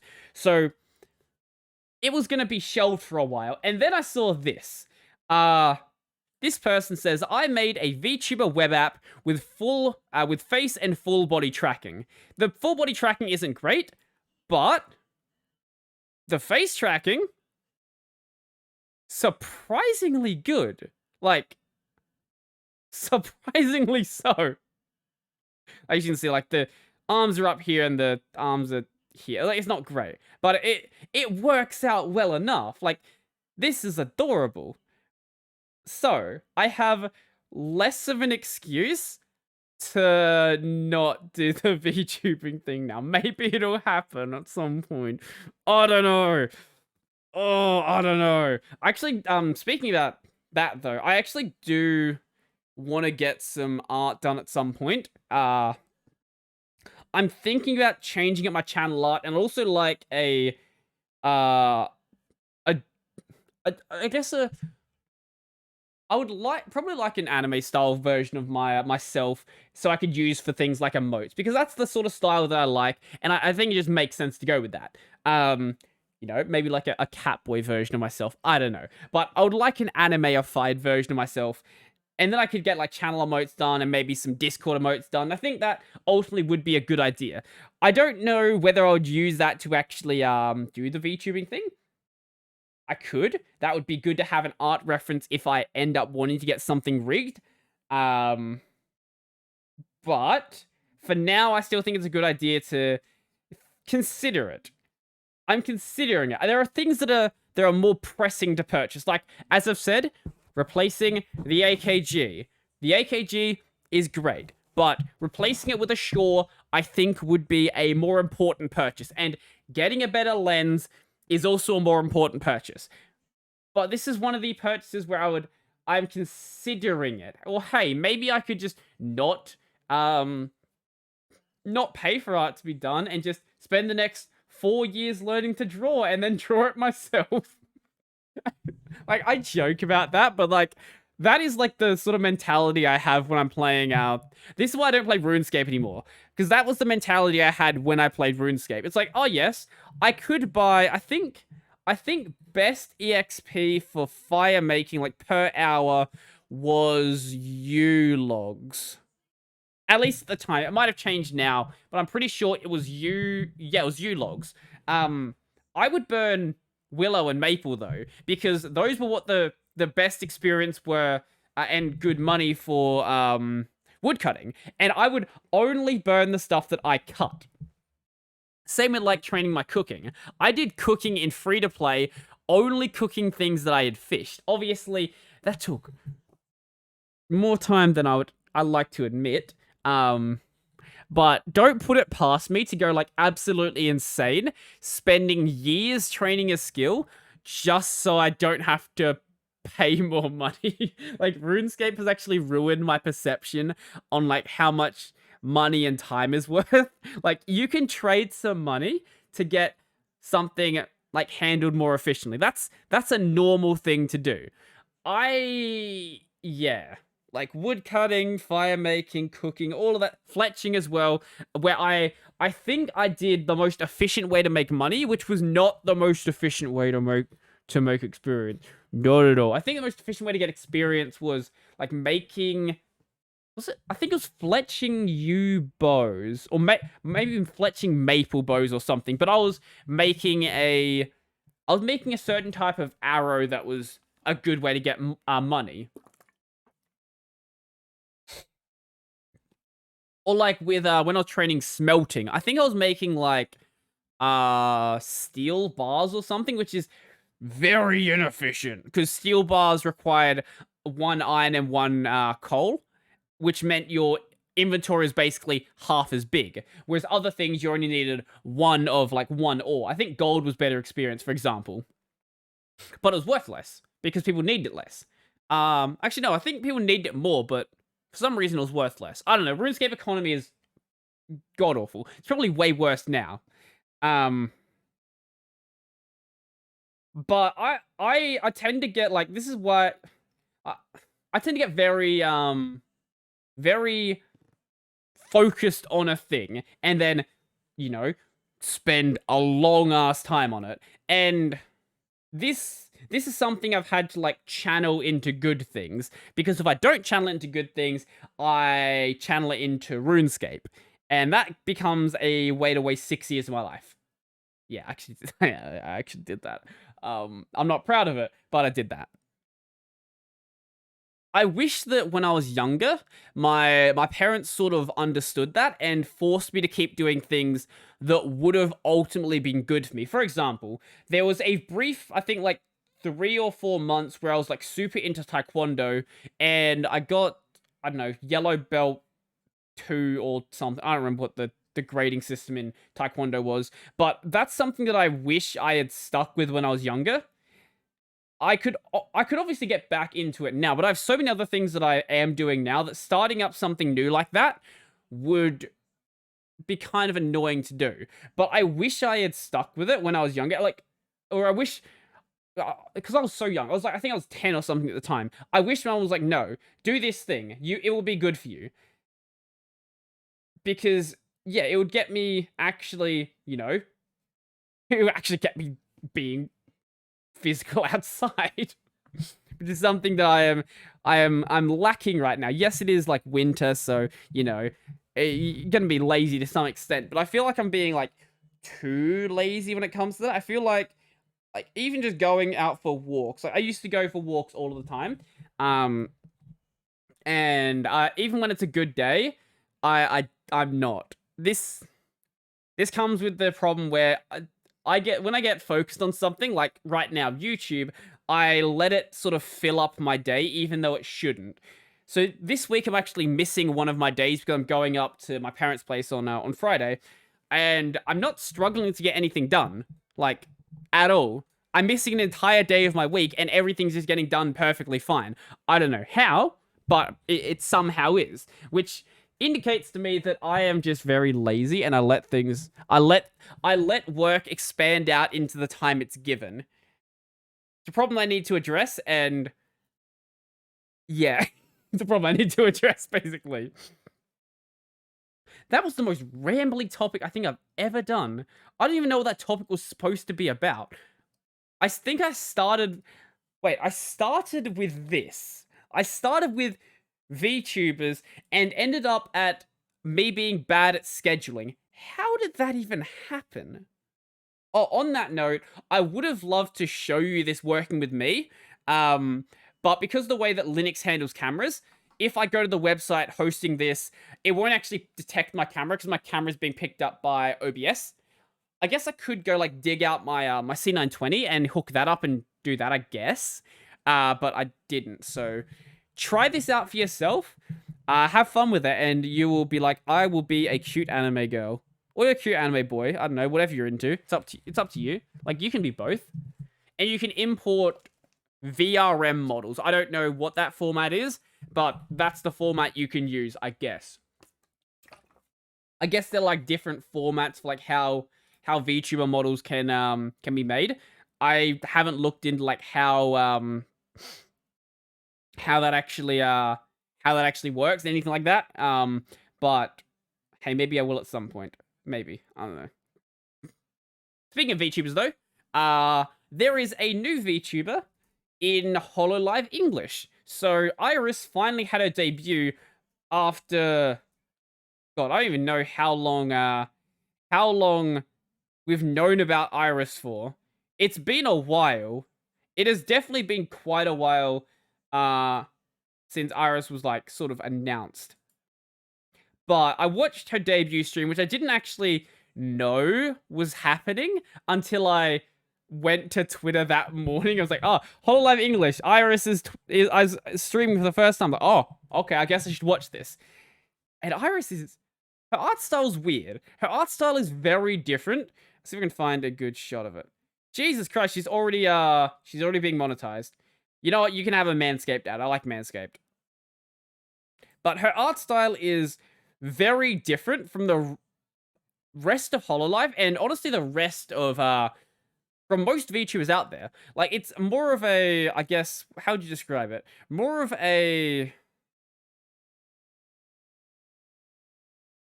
I guess it looks more like a pencil style, I guess. That's a good way to put it. As opposed to, like, more of the anime style, like, you're typically used to with a VTuber. But it looks good. I do like the art style she has. And she's gonna be a fun VTuber. Very fun. She's definitely gonna get along with people like Kiara, because she made some jokes throughout her debut stream that were questionable at best. I think she said her favorite food was spaghetti and meatballs, and then followed that up by saying that she likes meat and balls. Just like, Iris, you've literally been streaming for like 30 minutes, and you're already making sex jokes. Like, how are you doing this? I think she, unlike everyone else, she didn't seem that nervous for her debut either. Like, Callie was a train wreck for her debut. Gura, Ame, Ina, Kiara were all very nervous, obviously. Iris seemed like she was a bit more comfortable being on stream. I don't know who she was previously, but I imagine she had some sort of streaming experience, because she seemed way too comfortable being on camera and way too comfortable singing during a live stream as well. But I expect her to improve as time goes on anyway. That's usually what ends up happening. Like, you have their they'll be trying to like play a certain character for their debut, and then over time they'll like sort of shift more into like their natural personality, because ultimately maintaining a character for like multiple hours at a time is quite difficult, I would imagine. And that's why I don't play a character on like during my videos. I just like am me. I am a weird Australian dude who like plays video games and uses Linux, I guess. But I will probably have to keep up with Iris's stuff and see what she actually does, because she's going to be basically the EN version of Uzki. She's going to be the what is the title? V singer, something like that. Yeah, Uzki is virtual diva, then Iris is virtual singer. So she's gonna have like a lot of songs coming out, which is good because I like banger music. And I can't show you her the PV for her EP that's coming out, but holy crap! Like, the EP is going to be insane. I am super hyped for it. The little bit of the song we heard was so good. And one of the songs actually sounded like a Myth and Royd song, which isn't a bad thing. I love Myth and Royd. Myth and Royd makes some amazing music. So I'm excited to see what music she does in the future. She's going to be doing covers of Hololive songs for the next 4 weeks, which is awesome. I think every Monday or something she'll be posting a new cover, which is... I can't complain about that. She's a great singer, and I'm sure she'll do a great job with those songs as well.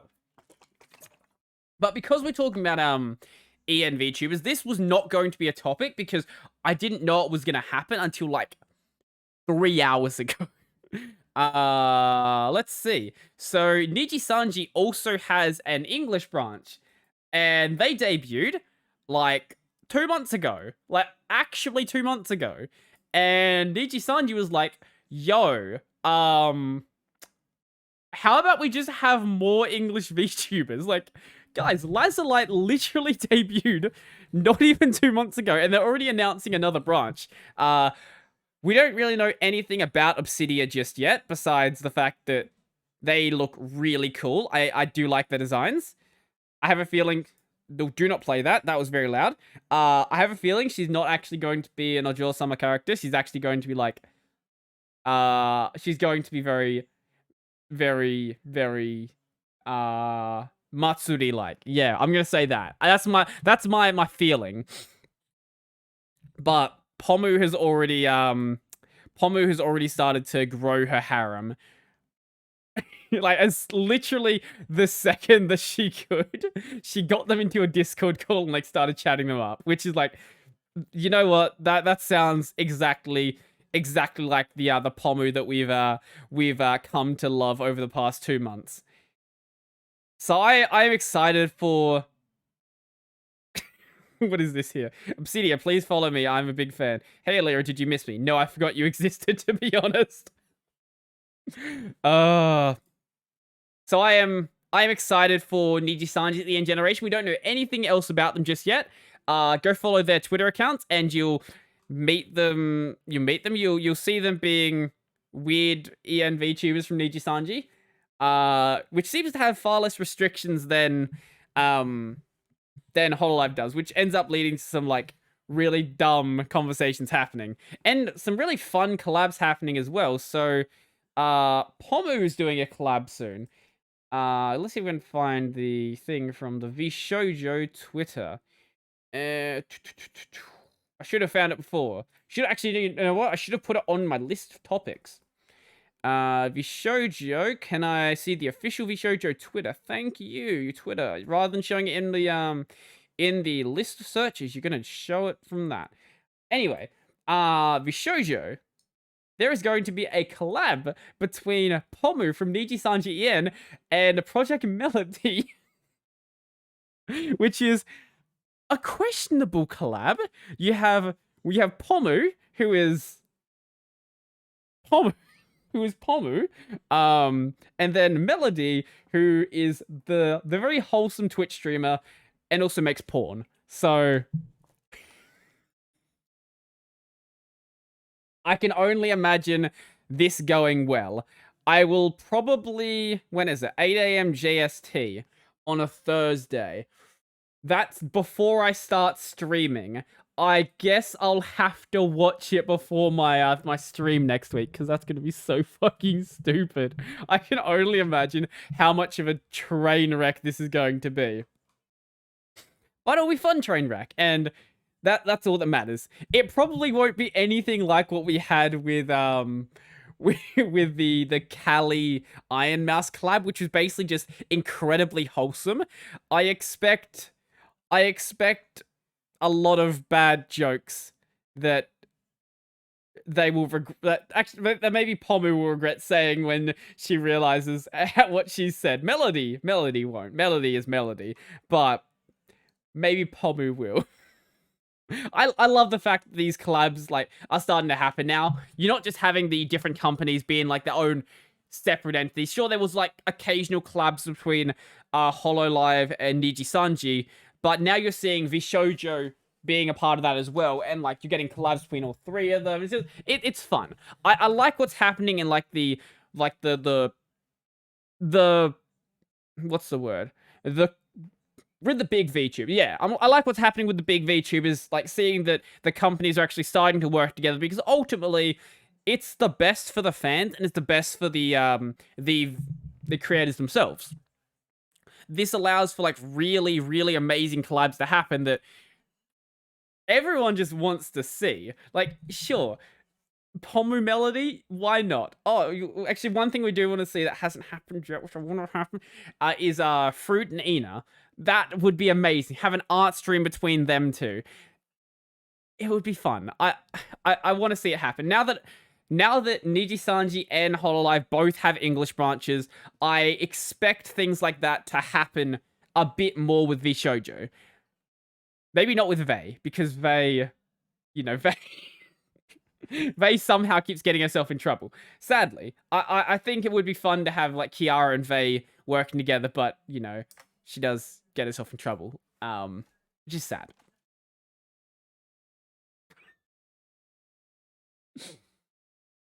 Sorry, I just opened up my Twitter and I saw a really, really, really dumb tweet. But that's Twitter. That's just Twitter in a nutshell, isn't it? Like, do you expect intelligence to come from that website? If you do, you're probably on the wrong website. You're probably on the wrong website, I would say. What else do we have on here? I've got a couple of topics, just deciding which one I want to talk about. You know what? Because I haven't said anything of value this entire episode, let's just keep it up and talk about what I had for lunch. So there is a place relatively close to my house that serves Vietnamese meat rolls. I didn't get a Vietnamese meat roll though, but I hear the place is very good. They have like a really, really high rating, which is very rare for like any sort of Asian places in my area. Most of them have like a 2.5 or a 3-star rating at most. And the food there's not bad, but it's like, you get good days, you get bad days. Most of the time it's pretty mid though. This place though was doing a special though. They had roast pork and fried rice. And man, I wish I had been to this place earlier. Like, I've been meaning to go there for a while, but there is a Chinese place like directly next to it, and I usually end up going there. But I shouldn't have been, because the food does not compare between them. I don't know how the Chinese place is in business being right next to this place. Like, the Thai place... Well, I said Thai. What? Not Thai. Vietnamese. It's the Vietnamese place. The Vietnamese place has like the smaller store. Did I say Thai Vietnamese meat roll? That doesn't make any sense. Ignore what I'm saying. The Vietnamese meat roll place. Yes, that one. It has the smaller store. And it shouldn't, because their food is so much better. And their lineup is always way bigger. I don't know, like, how this managed to, like, come about. Maybe they don't care about having a bigger store, because they shouldn't even be in this place anyway. They're in, like, this little shopping center that basically no one visits. But they could easily get a place in, like, a more populated area and make shitloads more money. But I guess they just don't care. They just want to make good food, and that's all, I guess. But I will be going back to this place, because holy crap. I know I'm just saying, holy crap, this food's good, but man, the food is good. So the roast pork had like pork crackling on it. It wasn't like insanely hard crackling either. Like you bite it and you can actually like, break it with your teeth rather than breaking your teeth on the crackling, which just gives like a nice crunch to it. The rice, beautiful rice. It had red onions in it as well, and some sort of white vegetable. I don't know what I don't know what it was. It was some sort of vegetable, but it was good. It was only like $10 as well. Just like, man, like the place like right next to you is like $10.50, and the food's so much worse. Like it's not even comparable. Like you'll get like fried chicken from them, and most of the chicken will just be like batter, and there'll be like this tiny strip of chicken inside of it. But this place also, the Vietnamese place also does like steamed rice and chicken and stuff like that. I haven't had that, but I imagine it's good. Judging by how good the pork dish was, probably the chicken dish is really good as well. And I guess to like cater to the Australians who don't like any sort of like Asian food, they also sell hot dogs. Why they sell hot dogs? I don't know, but they sell hot dogs. And I don't know if they're good. They probably are. They're like, you can't really screw up a hot dog. You have to like try really hard to do that. But I wouldn't go to this place to get a hot dog. The only reason I didn't go to this place earlier, I tried to a couple of weeks back, and I went there at like 2 o'clock. But they were like, oh yeah, we ran out of rice. Now, for the record, this place is literally, I just bumped my mic, literally across the aisle from a shopping center. So they could walk across the aisle and buy rice. But they just didn't. Like, yeah, we're out of rice. Like, no, you're not. Go buy some. Like, what are you talking about? You're out of rice. The store right there is not out of rice. Rice is very cheap, and I'm sure you can afford it if you ran out of rice. Good food though, and I'll be going back there. That's fairly near the stupid pizza place that I've talked about, which is very sketchy. That is like, it looks like you're gonna get stabbed if you walk into that place, and or get kidnapped by the owners. But the pizzas there are very good. I got another one there. This was it was a satay chicken and mango. Now, I don't know why you would put satay sauce on a pizza, and I didn't know if it was going to be any good. I don't know if it was good. I know that might sound weird, like you ate the pizza. What do you mean you don't know if it's good? It's so different from any sort of pizza I'd ever eaten that I don't know if I can, like, properly decide if it was actually good or not. Like, I enjoyed the food, but I don't know if it was a good pizza. And I don't know if I'm going to buy it again. Like, it was... I think I'm going to stick with, like, the more normal pizza, like barbecue sauce, tomato sauce, sauces that normally go on pizzas. But I liked it. They also do a, it was a chicken and, curry chicken or something? Curry chicken pizza? It has, like, curry sauce on a pizza. Once again, that's not sauce that should go on a pizza, but it sounds like a good idea. I actually ran out of curry sauce when I tried to buy it, so I got the satay instead. I've heard that Australian pizzas are weird, and the more I go to this place, the more I understand that. Let's see if we can find someone talking about it. Is this Australia's most controversial pizza? Hawaiian pizzas. Go away. No one cares about Hawaiian pizzas.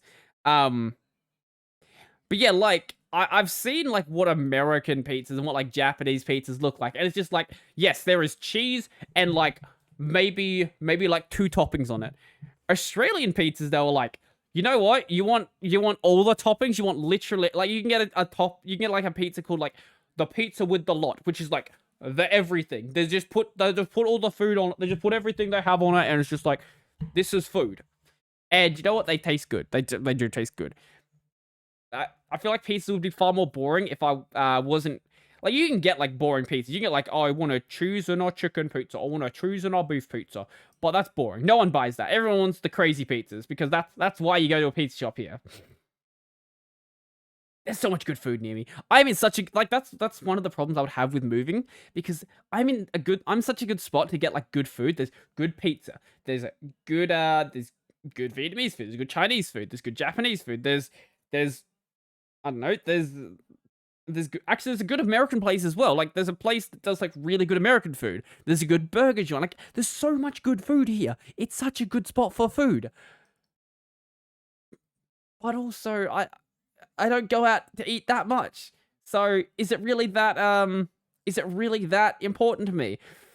I don't know. Occasionally I do want to go out for food, and if I go to a place that has mainly shit food, I'll end up going to like my usual go-to. It's always safe in Australia to just go to a fish and chip shop because for the most part, you can't really like screw up a fish and chip shop. You can make it like really oily, but that's about it really. Like as long as the food's cooked, like as long as you buy like, the fish isn't still like flapping on in your food, is probably going to be good enough. Or like if you buy a schnitzel and the schnitzel is like, cooked, it's probably going to be good enough. But that gets boring very quickly. Like you can find good fish and chip shops everywhere in Australia, but finding like good pizza and like good Chinese is a little bit harder. Maybe I'll just drive like 20 minutes to like get good food. I don't know, maybe. Or maybe I'll just get like KFC and McDonald's all the time. That always ends up being good. Actually, KFC here is doing a really good deal right now. It's gonna make me very fat. They're doing a 10 tenders for $10 deal, which is a lot of tenders, but it's also very cheap. Like, usually the deal you get is like 24 nuggets for $10, which also is a lot of nuggets. They both sound very good though. Now I want to get some KFC. Maybe I'll get some KFC on the weekend. Because I'm going to be up at my parents' place and maybe we'll go up to like Renmark or something where there is a KFC. When you live rural Australia, the number of KFCs and McDonald's that exist is minimal. But they do exist and you can find them. So maybe. Or maybe we'd go to like this. Actually, have I told this story before? I don't know if I have. I think it's in... No, it's not in Morgan. I don't remember where it is. Up in the South Australian Riverland, there is a place that is run by a Greek, an Indian, and a... Greek, Indian, and Chinese guy. Yeah, Greek, Indian, and Chinese guy. And I guess they couldn't decide, like, what to, like, make their store about.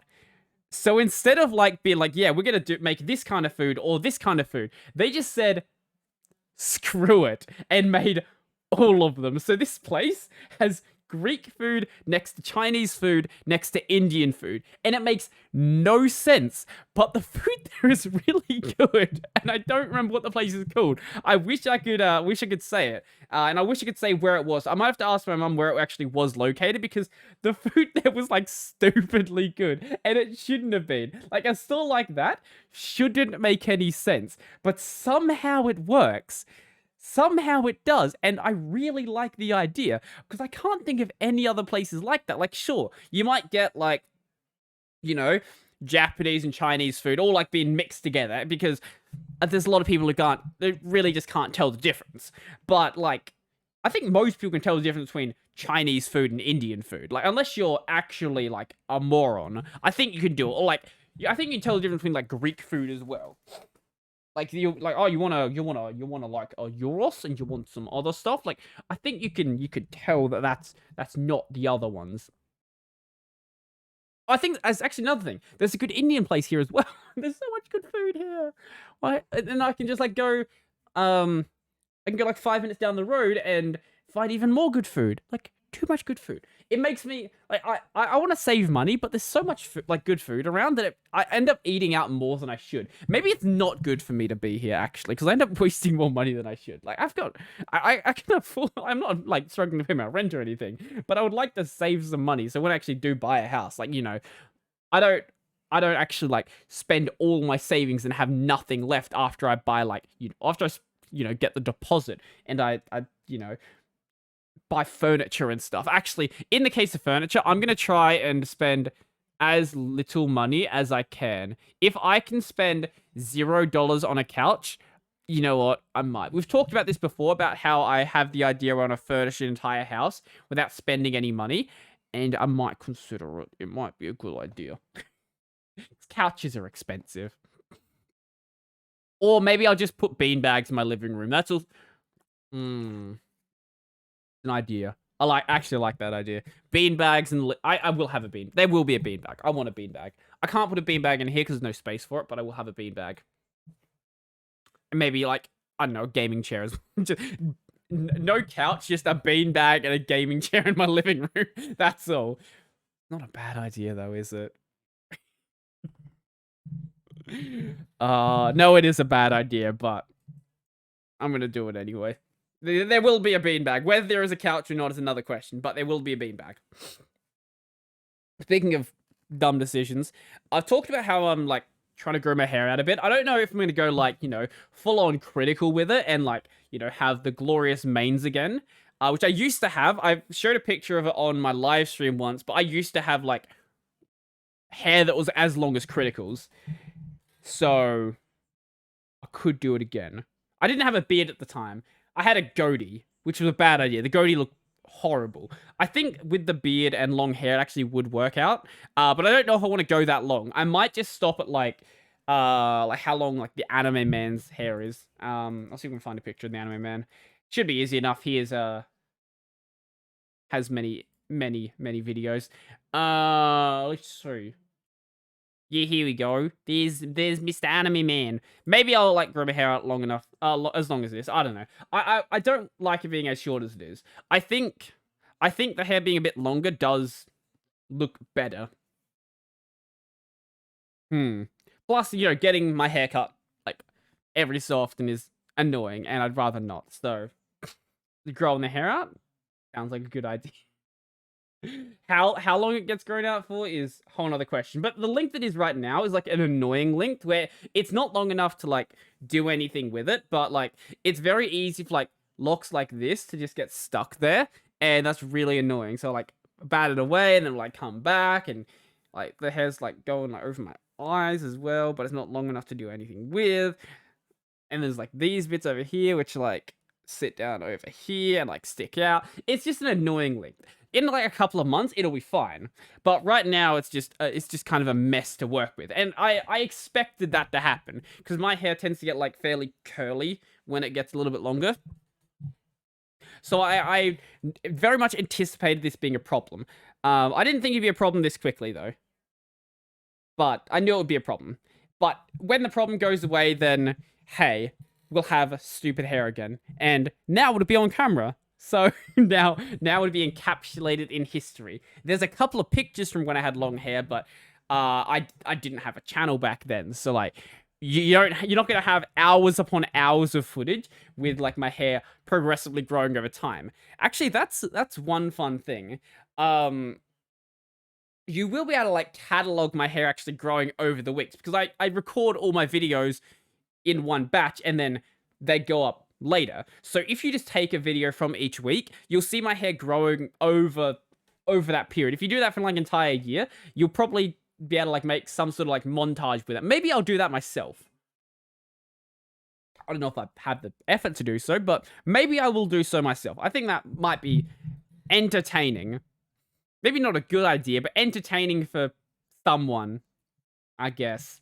Probably not. Probably not at all. But at any point, if I decide that long hair is, you know, a horrible idea, I can always get rid of it. Like, I'm not going bald. I can always try it again later. I might go bald at some point, though. Baldness does run in the male side of my family. So, yeah. I don't know if it's going to affect me. I don't know if I'm going to, like, skip a generation. I don't know. We're fine right now. Like, I'm not getting any, like, thinning or anything. I still have barbers saying, like, oh, your hair is like really thick. Like, okay, thank you. That's nice to know because it means that we're not going bald. Don't have a receding hairline or anything. I've just always one of the guys at work was like, oh, your hairline's up so high. You have a receding hairline. Like, nope. This is just how big my forehead has been my entire life. So that's not a problem. But hey, at the first sign of me actually going bald, it will be gone. Like, I'm not going to be one of those people who, like, holds onto the hair for ages, has, like, you know, the circle thing going on with, like, a patch in the middle that's missing, and it's, like, slowly growing out over time until you have, like, this fucking ring of hair around your head, and you look like you had a hat glued to your head, and it, like, you took it off and you ripped all your hair off. I'm not going to do that. No, if we get a bald patch up here, all of it's gone.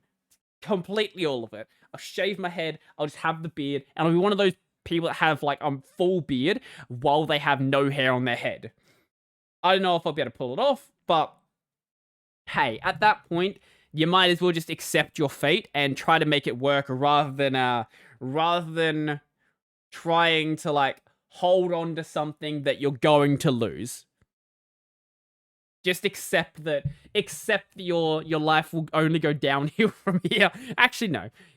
You probably will go uphill, to be honest. Get rid of the hair early so you get used to the bold look, and then you won't have to deal with, like, trying to get used to it 10 years from now when it actually becomes a serious problem and you look completely ridiculous if you don't actually get rid of it. So maybe it'll be a problem for me later in my life. For now, though, not a problem. Yeah, we're closing in on 2 hours. So I think it might be time to, like, end off the podcast, I reckon. So that means you should go check out a channel. Now, what channel am I gonna say that you should go watch today?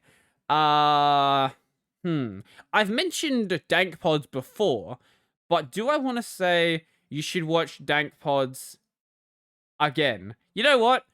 I'm going to say yes. Because I recommended the ZSN Pro X's, go watch Dank Pods. He's an Aussie, and that's already a good enough reason to watch him.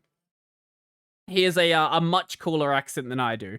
But yeah, he also doesn't show his face, so I get points on that front, but, like, his accent is pretty awesome. He's got a much thicker, like, bogan accent than I do. My accent is kind of a mess, because I, like, grew up in rural Australia and in the suburbs, like, half my life, so my accent is, like, this mash between the two, and it's, like, somewhere in the middle. Plus, I watched a lot of Americans growing up, which means that my accent's also weird because of that as well. But Dank Pods has a very Australian accent. Like, if you picture, like, the sort of, like, modern Australian accent that most people know, not like the "g'day mate," like the think of what you like. Maybe you have no idea what I'm talking about. Maybe this is just an Australian thing.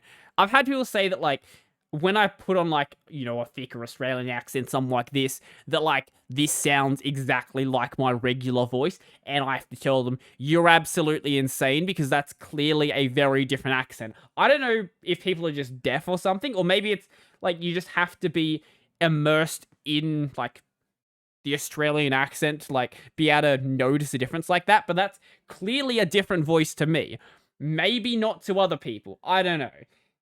I do get that, like, especially if English is your second language, determining accents can be sort of difficult, but I know that sounds very, very different. Like, I'm sure of it. Surely. I can't be going that crazy. Maybe I am. It's possible. Yeah, anyway. Check out Dank Pods. Go watch his Cashies series, where, actually, in this one, he's driving... Okay, I'm going to show you his car that he drove, because it's fucked. Absolute fucked. Can we see a picture of the front of it? Look at this. Look at this car. Also, he has a snake called Frank. And the snake has an Instagram, because why wouldn't it? If that's not a good enough reason to sub to his channel so you can see Frank the snake, then I don't know what is. So go watch Dank Pods and find out why these earphones are good, and find out why Cashies is the best store on the planet. Yeah. That will be everything from me. So, before I go, I would like to thank my supporters. A special thank you to, let me bring up the list. Special thank you. Let me bring up the list again. Joachim, Donald, Logan, Michael, Andrew Mitchell, Nathan, David, Carl, Will, Brennan, Chico Bento, Jamie, Joseph, Josh, Michael, Peter, Stephen T, through Tony Tushar, and all of my $2 supporters. If you want to go watch my main channel, that is Brodie Robertson, where I upload usually 6 days a week right now, and I usually do a live stream on the Saturday. I guess the week after you see this, the week before you see this. I didn't do a live stream that week because I was at my parents' place. That's going to be in 2 days from now. But that won't be a problem for you guys when you see this because this will already be out. This will be out after that. I've got a gaming channel that is Brodie Robertson Plays, where I live stream twice a week and upload about 5 or so YouTube shorts. Right now, we're playing through Kingdom Hearts and Ender Lilies. I am getting very close to the end of Kingdom Hearts. Mainly just trying to finish off the Hades Cup at this point, and then finish the game. And then maybe we'll take a break from Kingdom Hearts, but I'm thinking about it, and we'll play, maybe, I don't know, maybe like Cyber Dimension or something, or maybe Tales of Berseria, and then do that for the next 30 weeks. I don't know. I've got things, actually, Nier Automata. That could be fun as well. But maybe play something that isn't grey. I don't know. I'll work it out later. That's a future Brodie problem, not a present Brodie problem. Or maybe we'll play Celeste or something. Yeah, that could be fun. This podcast is available as an audio release basically anywhere. If you search for Tech Over Tea, you will find it. The video version is available on YouTube and Odyssey. It comes out 2 days earlier on Odyssey than it does on YouTube. Also, that's 2 days earlier than the audio release as well. Yeah. I think that's everything. I don't think anything I have to say. Yes. Make sure you feed your snakes, otherwise they will eat your other pets. That's a good way to end it. Yeah. So, I'm out. Where's my stop button? There it is.